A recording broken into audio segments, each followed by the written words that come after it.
Okay, how to be competitive in a strongman competition. How to be competitive in it.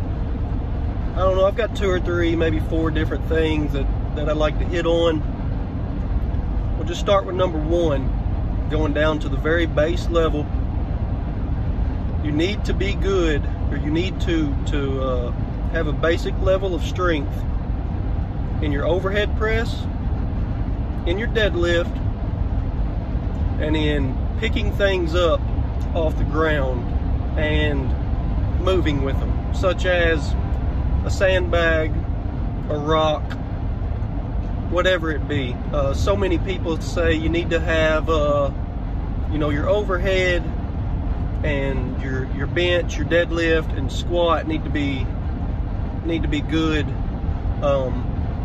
I believe you do need to be squatting, but the correlation from your squat to strongman competition,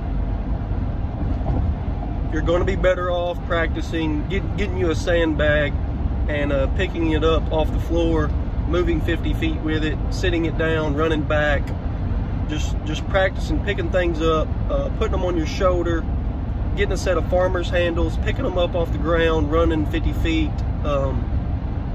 But you got to have your overhead press. It's in every competition. Have a decent overhead press. You have to have a deadlift. It's in every competition. Be it straight bar, be it hex bar, it don't matter. Practice your deadlifts. And then every competition, there's some kind of moving. I don't want to say you're never going to see a squat, but you're probably never going to see a squat at a competition. Squats carry over good to strongman, but you are better off practicing, like I said, picking up sandbags. And sandbags are just going to build, I mean, every time you have to lap it and stand up, you're squatting, but it's going to build your back. It's going to build work capacity, and it's what you're going to see in a strongman competition. You're going to have to pick up object, move it 50 feet, run back, move another object 50 feet. But those are 3 things that you really need to get proficient in, get decently good at, have a good overhead press, be able to move with an object, be able to pick up an object off the ground, squeeze it to death and run with it 50 feet, and then have a deadlift. Number 2, this is more for people who already compete, and I think everybody's been guilty of it. I know I have. But people get so hung up going into a strongman contest that's got, that's always got a deadlift, it's always got an overhead press, and everybody's hammering, their deadlift in training. Everybody's hammering their overhead event in training. And say the contest has a bag throw over bar, and you touch it a few times, you're not real worried about the bag throw. It's not a main focus in your training. Or you've got a moving event, and you don't practice it as much or as hard as you do, say, a static deadlift or your overhead. To be competitive in this sport, you need to remember this. You can hammer your deadlifts, and you can be the best deadlifter there by far, and you can win the deadlift event. But that bag throw is worth just as many points as the deadlift event. That moving event that you're not real worried about, that you haven't practiced but maybe once or twice, it'll be there on competition day. It's worth just as many points as the overhead event. And that's what you got to remember at a strongman competition. The biggest deadlift event don't win. You can win the overhead press You can win the deadlift, but that don't win the competition. You've got 3 other events. Remember, every event is worth the same amount of points. So you don't want to lose a bunch of points on an event, because it's going to cost you. And I'll say number 3 here, just because it's cliche, if that's the right word. But to be competitive in strongman, you need to have fun. You can't go into these contests, and you need to go into them wanting to win. You need to go into them, you know, how competitive you are. You need to be serious.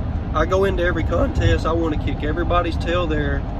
I want everybody to know I'm the strongest guy there. That's the whole point of strongman. It's an ego sport. Don't let nobody tell you it's not.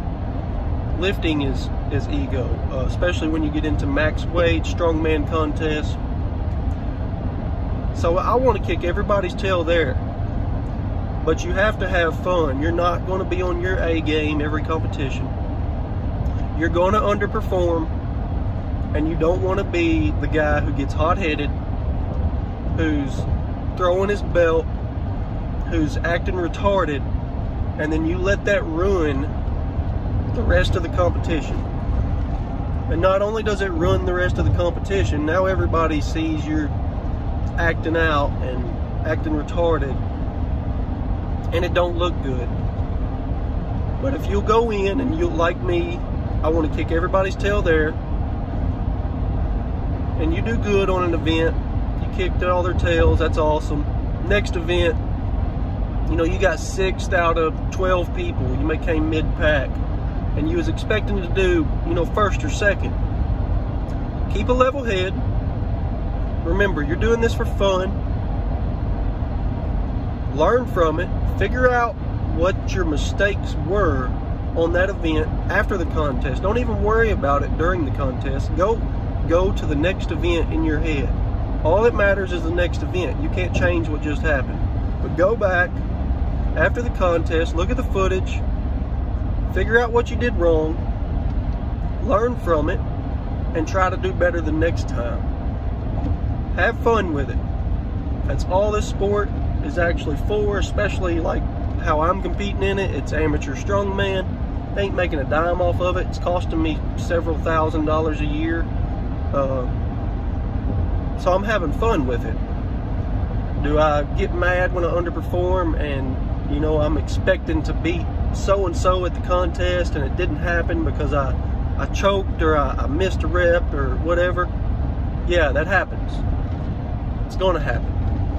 But learn from it and get better from it. Go back and train harder for it. You know, go back to your training and structure your training around where you messed up. You know, your weak point. So I'll just stop there. Those are 3 things that popped in my mind that you need to do to be competitive in strongman. Thanks for watching.